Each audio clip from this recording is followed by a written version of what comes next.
5 pontos do calvinismo versus 5 pontos do arminianismo. O que é que um afirma? O que é que o outro afirma? Qual parece ser mais coerente, biblicamente falando? Olá, eu sou Elbert Souza, esse é o canal Teologia Descomplicada, onde eu ajudo você a obter um conhecimento bíblico mais profundo.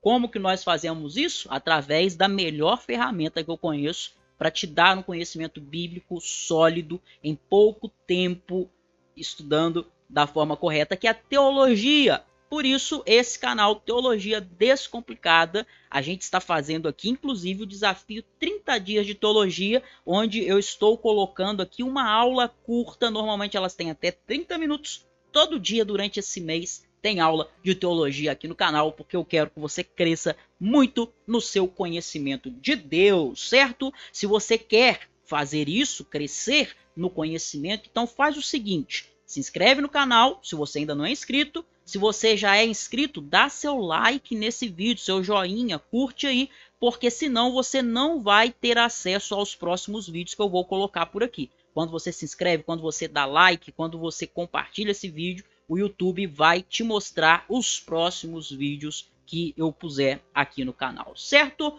Bora lá para o nosso conteúdo de hoje. Hoje o bicho vai pegar. Esse tema aqui, hoje em dia, graças a Deus, já não dá mais tanta briga, mas eu já vi muitas pessoas brigarem por causa disso daqui, ó. Arminianismo versus é a nossa palavra de hoje, nossa primeira palavra-chave. Você que não sabe, durante esse vídeo eu vou falar 3 palavras-chave e você que mandar para mim as 3 palavras-chave, eu sei que você assistiu esse vídeo até o final e cumpriu o seu desafio de hoje. O link para mandar as palavras-chave para mim está aqui na descrição desse vídeo de hoje. Então, eu já vi aí uns anos atrás muitas pessoas brigando porque eram calvinistas que discordavam dos arminianos, eram arminianos que discordavam dos calvinistas e se esqueciam do mais importante, que todos nós somos irmãos em Cristo. É isso que importa.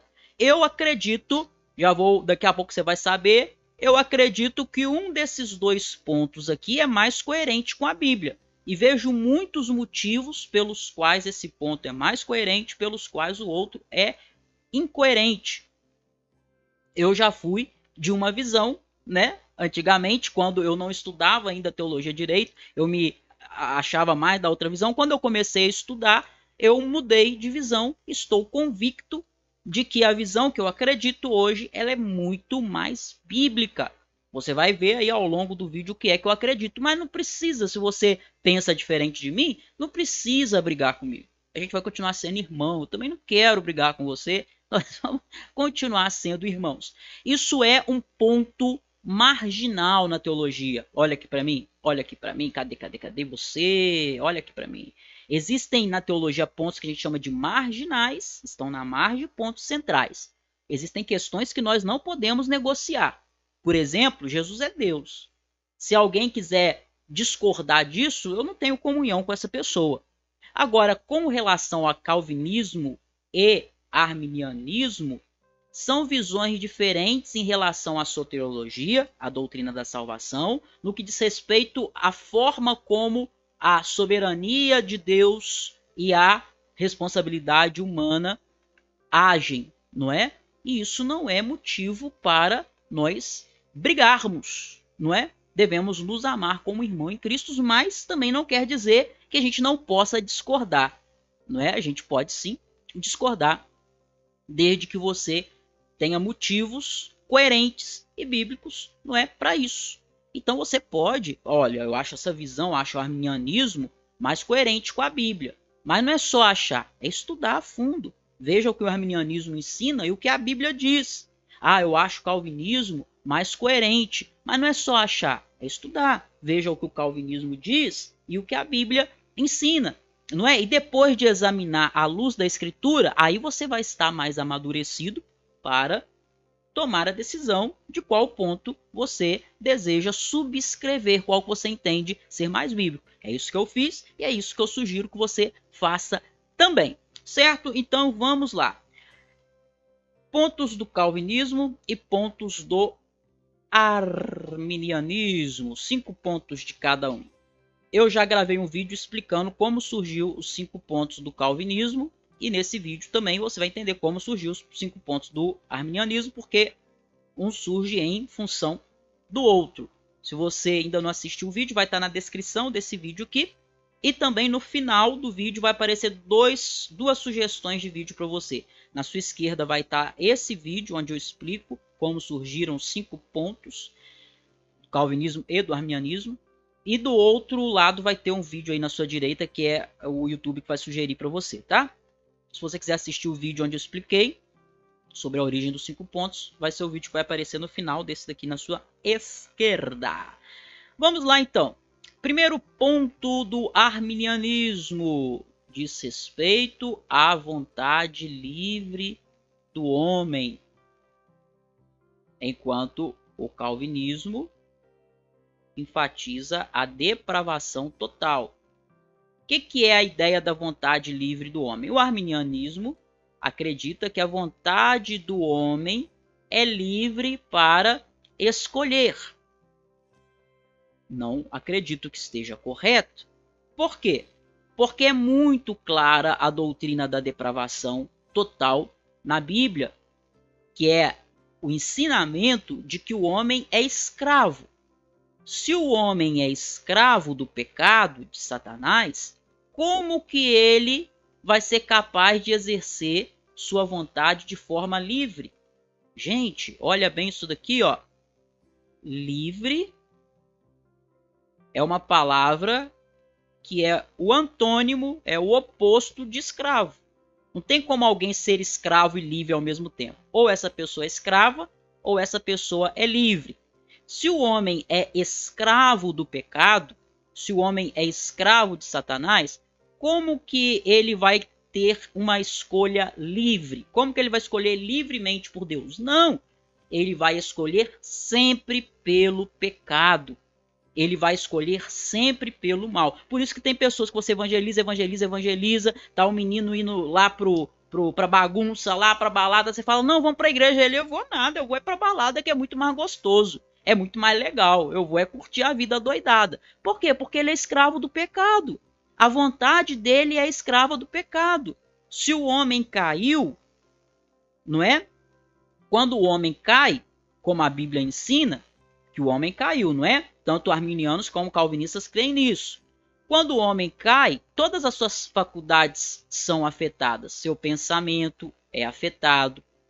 Todos os pensamentos do homem foram afetados pelo pecado. O pensamento do homem foi afetado pelo pecado. Não é verdade? Ou você acha que não? Que o homem é incapaz de ter pensamentos pecaminosos? Os sentimentos do homem, o sentimento do homem foi afetado pelo pecado. Ou você acha que é impossível um ser humano ter um sentimento pecaminoso?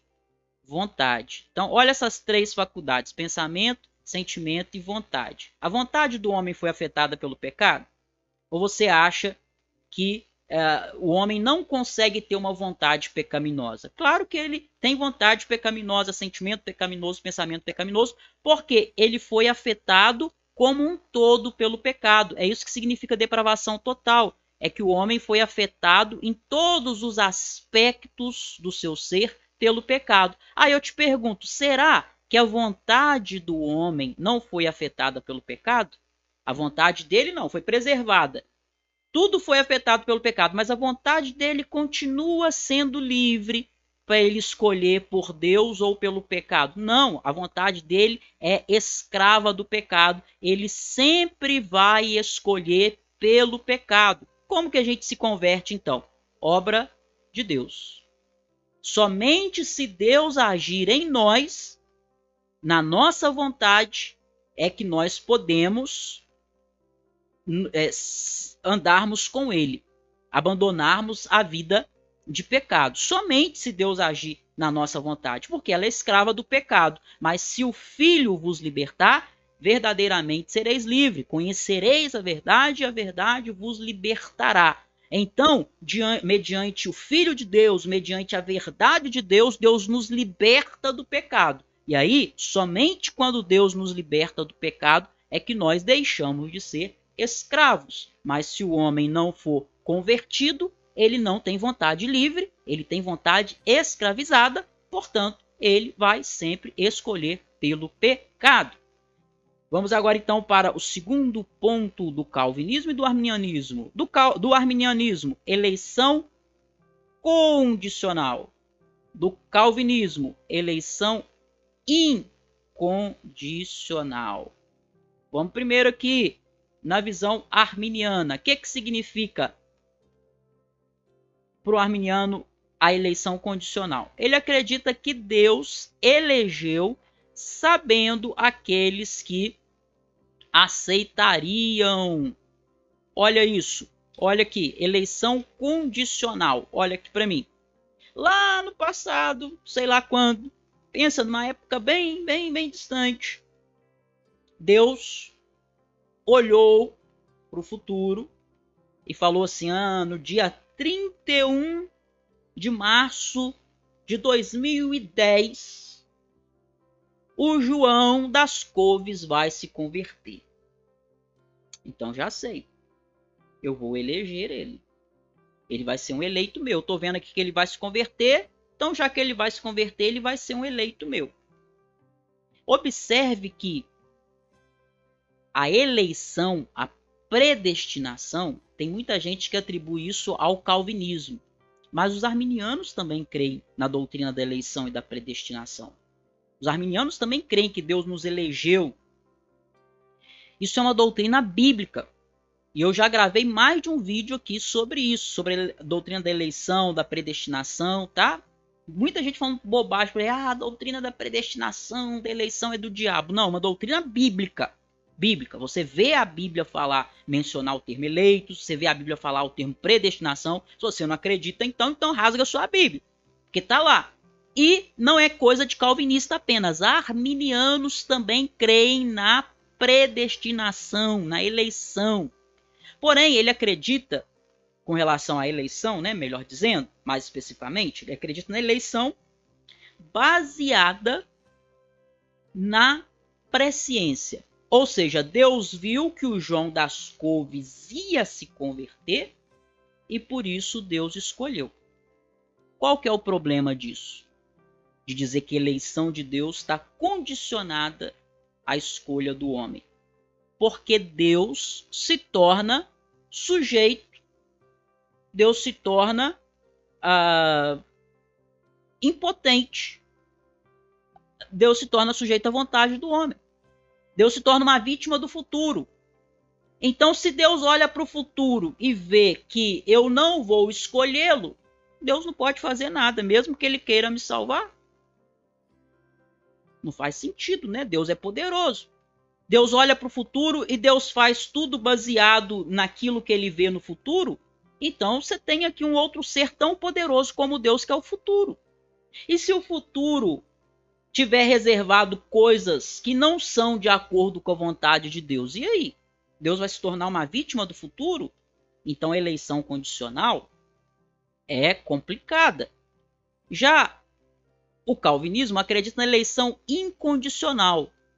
Ou seja, resulta da livre vontade de Deus, a parte de qualquer obra de fé do homem. Ou seja, Deus nos escolheu não baseado no fato de ele ver que a gente ia crer.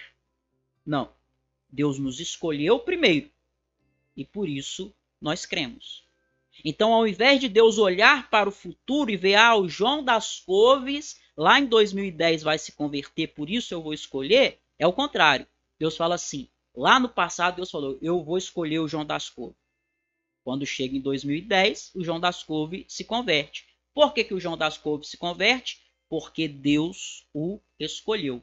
Por que Deus o escolheu? Porque Deus é soberano. Ele faz tudo conforme o conselho da sua vontade. Não tem motivo em nós. Não tem nenhuma condição no homem. A eleição é incondicional. Deus nos escolheu por vontade soberana. Ele escolhe quem ele quer, quando ele quer, do jeito que ele quer. Independente de você, não é porque você é bonito, cheiroso, não é porque você ia aceitar ele que ele escolheu. Não, ele falou, eu quero ele. Acabou, quem vai me impedir de tê-lo para mim? Eu escolhi, ele é meu. Quem vai impedir de ele ser meu? É meu, acabou. E aí você vem para Cristo. Não tem como você não ir. Entende? Esse pensamento faz jus à soberania de Deus, que é o foco do calvinismo. A soberania de Deus. Enquanto o arminianismo, ele aponta para a responsabilidade humana. Esse é o foco do arminianismo. Então, aqui no arminianismo, Deus escolhe baseado no homem. Deus elege, né? Eleição. Deus nos elege. Você vai ser um eleito de Deus baseado na sua escolha. Esse é o arminianismo. Calvinismo, você vai ser um eleito de Deus baseado na escolha de Deus, soberana. Ele é soberano, ele te escolheu. Por isso você é eleito de Deus. E não porque ele viu que você ia escolhê-lo. Certo? A eleição é incondicional. Não tem nenhuma condição em você. Ao contrário, se fosse olhar para você, Deus ia te mandar para o inferno. Mas Deus, na sua soberania, no seu amor, na sua bondade, olhou e falou, não tem nada nele para que eu escolha, não. Ah, Senhor, escolhe ele porque talvez ele vai crer. Não, ele não vai crer, não. Ele é escravo do pecado. Eu vou escolher porque ele é escravo do pecado, por si só jamais vai crer em mim, está caminhando a passos largos para o inferno, a vontade dele está completamente depravada, ele sempre vai escolher, sempre vai desejar o pecado. Mas eu vou elegê-lo. Eu o elegi, eu o escolhi, eu o chamei para mim. E aí, não tem como. Vai chegar um dia que por causa do meu decreto, da minha vontade soberana, ele virá para mim. Eu sou o Senhor de tudo. Eu determino todas as coisas, eu controlo todas as coisas. E eu determino pela minha soberania que ele vai ser meu. Ué, senão Deus vai se tornar, se Deus fica dependendo de alguém aceitá-lo ou não, para ele fazer a sua eleição, para ele nos eleger, se Deus depende de alguém aceitar ou não, então Deus se torna vítima da vontade do homem, não é? Eu acredito que o pensamento calvinista é muito mais coerente, porque entende que Deus não é vítima da minha vontade, do meu aceitar ou do meu não aceitar. Deus é Senhor sobre tudo e sobre todos. Ele escolheu-me incondicionalmente e por isso, quando chegou a hora certa, eu fui atraído irresistivelmente para Deus. Isso nos leva ao terceiro ponto do arminianismo, é a expiação universal. A do calvinismo, o terceiro ponto, é expiação limitada ou particular. O que o arminianismo acredita? Que Cristo morreu para salvar não um indivíduo, né? Ele morreu para salvar todos. E aí aqueles que exercem a sua fé são salvos. Aqueles que não aceitam a Jesus, não exercem a sua fé, não. Aqueles que exercem a sua livre vontade, que para o pensamento arminiano não foi afetada pelo pecado, né? Ou há uma graça preveniente que permite ele escolher, né? Então, Cristo morreu por todos, mas aqueles que usarem a sua livre vontade e aceitarem a Cristo serão salvos. Aqueles que não aceitarem não serão salvos. Bom, que aqueles que receberem a Cristo serão salvos, que não receberem não serão, isso é óbvio. Mas o grande ponto é, Cristo morreu por aqueles que não são salvos? Será que Cristo morreu para salvá-los? Se Cristo morreu para salvar aqueles que... A gente sabe que na prática, muitas pessoas, infelizmente, não é? Infelizmente, muitas pessoas morrem sem a salvação. Eu te pergunto, se Cristo morreu para salvar pessoas que não são salvas, então a morte de Cristo fracassou na vida dessas pessoas, não é? Vamos supor, o José, eu já falei José das Couves, né? Vamos supor aí o Pedrão do Capiroto, é um satanista e vai morrer assim.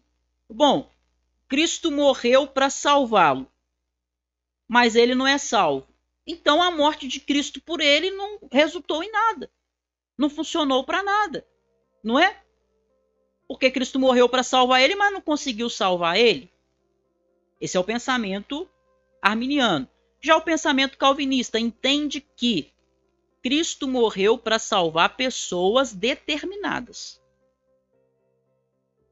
A morte de Cristo, o poder da morte de Cristo, do sangue de Cristo, é suficiente para salvar todas as pessoas.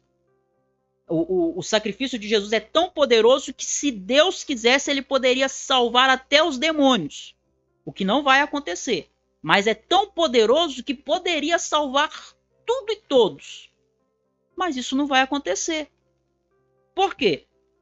Porque serão salvos aqueles que foram dados, aquelas pessoas que foram dadas pelo Pai. Embora o poder do sacrifício de Cristo seja suficiente para expiar toda a humanidade, toda a criação, todo o universo, se Deus assim quisesse, apesar disso, o sacrifício de Cristo foi por pessoas determinadas. Que são quem? São os eleitos de Deus. São aqueles que Deus elegeu, que Deus escolheu antes da fundação do mundo. Nossa, é muito ruim escrever assim, né? Mas eu vou pôr só um E aqui de eleitos para você saber. Cristo morreu pelos seus eleitos. Portanto, se Cristo morreu por todos os homens, então o sacrifício dele foi parcialmente ineficaz, né? Porque nem todos os homens vão ser salvos. Cristo morreu por todos os homens, mas nem todos os homens vão ser salvos. Então, essas pessoas que não serão salvas, o sacrifício de Jesus não foi eficaz para elas, para salvá-las, não é? Agora, se Cristo morreu pelos seus eleitos, então a morte dele foi 100% bem sucedida, porque todos os eleitos serão salvos. Então, a expiação limitada ou expiação particular acredita que o poder do sacrifício de Jesus poderia sim alcançar todo o universo se ele quisesse, até os demônios se ele quisesse. Tem o poder para redimir tudo e todos, mas ela foi apenas pelos eleitos. E todos os eleitos serão salvos. Portanto, a morte de Jesus foi 100% eficaz. Ok? Esse ponto aqui é um pouco mais complexo, né? Mas se precisar, você volta o vídeo aí e assiste de novo. Pessoal, a primeira palavra-chave, não lembro se eu falei para vocês. A primeira palavra-chave nossa vai ser versos, tá? Primeira palavra-chave, versos. Certo? Então, vamos lá. Terceiro ponto. Vamos para o quarto ponto agora, então. Quarto ponto do arminianismo. A graça pode ser impedida ou resistida. O que o pensamento arminiano acredita? Ainda que o Espírito Santo procure levar os homens a Cristo, só o homem pode determinar se ele quer ser salvo ou não. Qual que é o problema desse pensamento? Olha aqui para mim. O Espírito Santo, ele quer levar todos os homens a Cristo. Eleitos e não eleitos, todos os homens a Cristo. Mas todos os homens se convertem a Cristo? Não. Aí você pergunta para um arminiano, por que nem todos os homens se convertem a Cristo? O arminiano vai dizer, porque o homem tem a sua liberdade de escolha. E quando ele usa essa liberdade para não aceitar a Cristo, ele não é salvo. Então eu te pergunto, quem determina se o homem vai ser salvo ou não? Já que é baseado na minha escolha humana, quem determina se eu vou ser salvo ou não? Sou eu. Não é? Já que depende da minha escolha, sou eu que escolho Deus, mas eu escolho Deus, eu escolho ser amigo de Deus. Se eu escolho Deus, se sou eu quem escolhe Deus, né? Eu é que escolho ele primeiro. Se sou eu que escolho Deus primeiro, então a minha salvação depende de mim. Qual que é o problema desse pensamento? É porque Deus fica impotente. A salvação passa a estar na mão do homem. Entende isso? A salvação passa a estar na minha mão. O que é completamente contraditório com o que a Bíblia ensina. A Bíblia mostra em inúmeras passagens que a salvação é obra de Deus, pertence a Deus. A salvação vem de Deus. A salvação pertence ao Senhor. Jonas 2,9. Quando a gente olha lá para a Bíblia e a gente vê a Torre de Babel, a confusão de línguas, não é, que aconteceu, depois a gente olha para o Pentecostes e vê que o que está acontecendo é o oposto, né?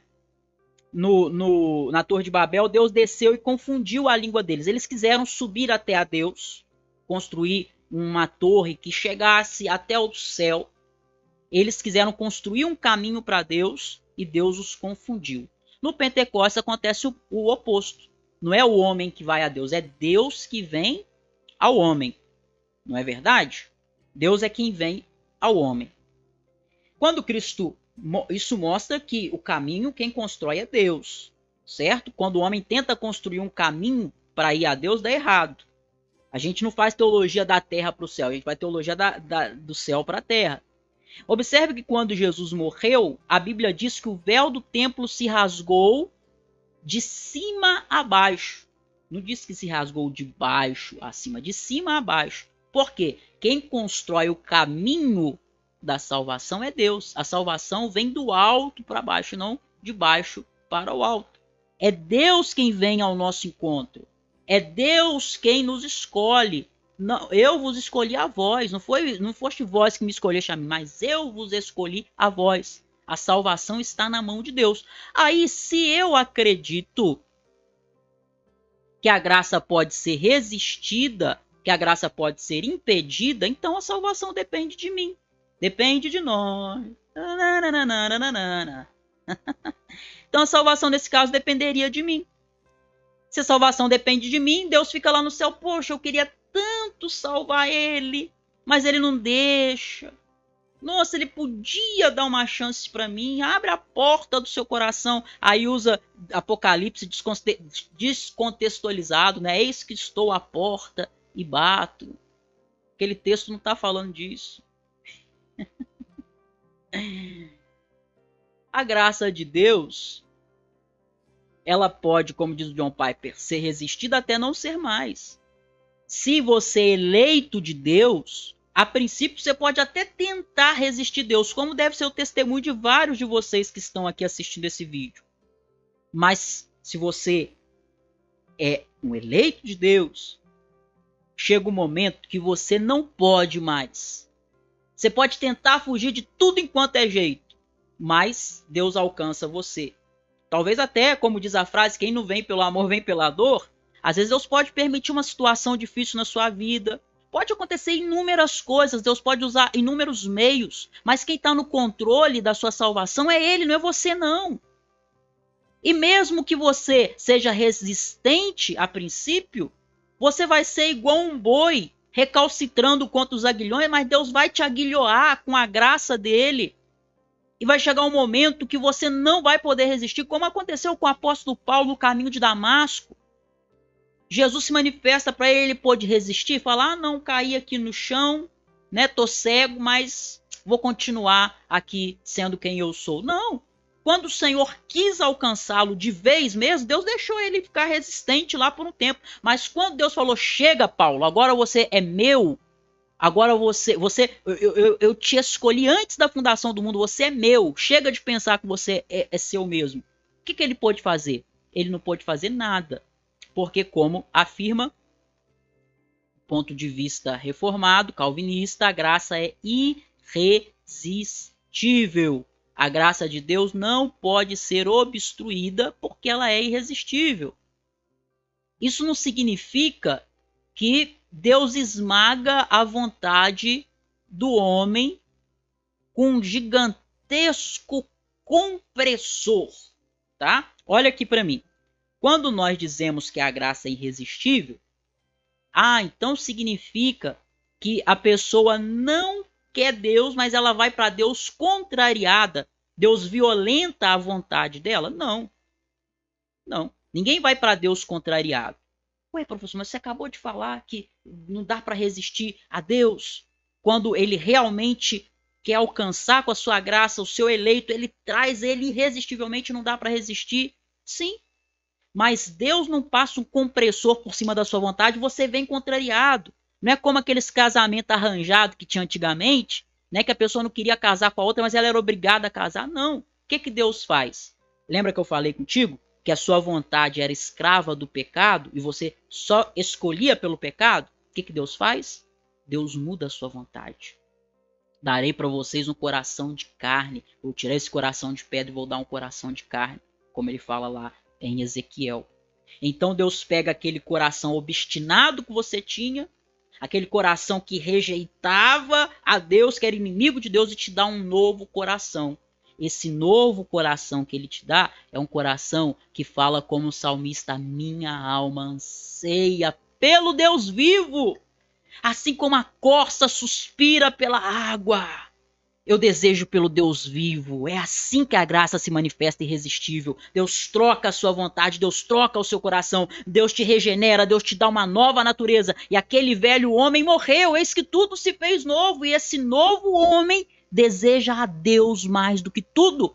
É assim que a graça se mostra irresistível. Deus nos atrai para si, mas não é como um rolo compressor passando por cima da nossa... passando por cima daquilo que a gente quer. Ao contrário, ele dá um novo querer, uma nova vontade. Como diz o profeta Oséias, ele nos atrai para si com laços de amor, com cordas de amor. E aí Deus se torna para nós irresistível. Quando Deus regenera você, como você vai resisti-lo? É como alguém está no deserto caminhando há 3 dias, de repente ele vê um poço e fala: não quero beber água não. Melhor deixar para lá, vou resistir. Não dá, a graça é irresistível. Quinto e último ponto do arminianismo e do calvinismo. Do arminianismo diz que o homem pode cair da graça. Ou seja,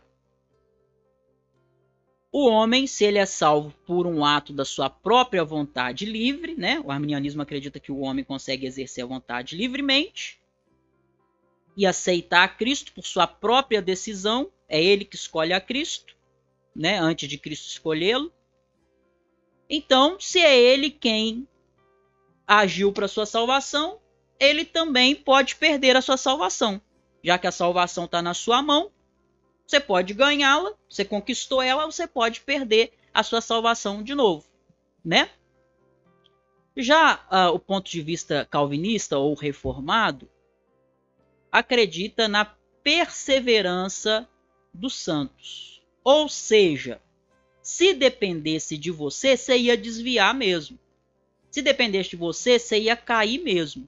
Mas, uma vez que você foi salvo, verdadeiramente salvo, não estou falando de pessoas que pensam que se converteram, pessoas que se convenceram, não. Quem foi salvo de verdade, quem teve um encontro com Cristo de verdade, um eleito de Deus. Olha para os apóstolos. Judas nunca foi crente de verdade, nunca se converteu de verdade, ele era um falso crente. Saul nunca foi crente de verdade, ele era um falso crente. Agora, quando você vê alguém que se converteu de verdade, olha para Pedro, olha para João, olha para Paulo, olha para os apóstolos, né, com exceção de Pedro. de Judas, né? Dos discípulos de Jesus, eles permaneceram. Por que permaneceram? Porque tinham convertido de verdade. E aqueles que se convertem de verdade, os eleitos de Deus, que são verdadeiramente convertidos, eles vão perseverar até o final. Eles podem se desviar, como o salmista Davi se desviou, mas é um desvio temporário, ele não vai permanecer desviado. Davi se desviou por um tempo, matou Urias, adulterou com Batseba, mas ele escreve depois o Salmo 51 arrependido. O eleito de Deus pode ser até que ele se desvie, mas o coração dele já foi regenerado. E uma vez que seu coração foi regenerado, o tempo todo Deus vai trabalhar, o Espírito Santo vai trabalhar em você, levando você ao arrependimento. Você pode pecar, mas pode ter certeza que o Espírito Santo vai te incomodar. Aquilo que você chama de consciência pecada quando você de consciência pesada quando você vai dormir, não é consciência pesada. O nome disso é Espírito Santo, que incomoda o eleito de Deus, que não deixa ele permanecer no erro. Então ele permanece porque Deus prometeu completar em nós a boa obra que ele começou. Aquele que começou em vós a boa obra há de completá-la até o dia de Jesus Cristo. Então aqueles que foram realmente salvos, eleitos de Deus, vão perseverar até o final. Por quê? Porque eles são capazes de se manter salvos? Não, porque quem os mantém salvos é Deus. Porque a salvação não está na sua mão, está na mão de Deus. Se dependesse de você, você estaria perdido já. Mas como depende de Deus, eu posso ter segurança da minha salvação. Não em mim. Em mim não tenho segurança nenhuma. Mas quando eu olho para Deus que prometeu completar a obra que ele começou, então eu posso falar, Senhor, eu confio em ti. Me quebra mesmo, me mói mesmo, me arrebenta, acaba comigo, mas não me deixe me perder em mim mesmo, porque em mim mesmo eu me perderia, mas com as tuas mãos segura bem a minha, pois sou fraco, ó Salvador. Se dependesse de nós, meus irmãos, nós não permaneceríamos um segundo na presença de Deus. Mas se depende de Deus, nós poderemos chegar até o final e chegar na glória, porque Ele próprio é quem nos conduzirá nessa jornada. E aí, a gente vai aqui para a nossa... Acho que eu esqueci de falar a segunda palavra-chave. Se eu falei a segunda, eu acho que eu não falei. Eu fiquei tão empolgado que eu acho que eu não falei. Se eu não falei a segunda, ela vai ser homem, tá? Se eu tiver falado aí, desconsidera. Mas eu acho que eu não falei mesmo não. Homem. E a terceira palavra-chave, eleitos. Certo? O importante é você ter assistido o vídeo aqui comigo até o final. Se precisar, volte, assista de novo. Que Deus abençoe a sua vida. Que Deus abençoe a sua semana. E amanhã nós estamos aqui novamente. Um grande abraço. Eu fui.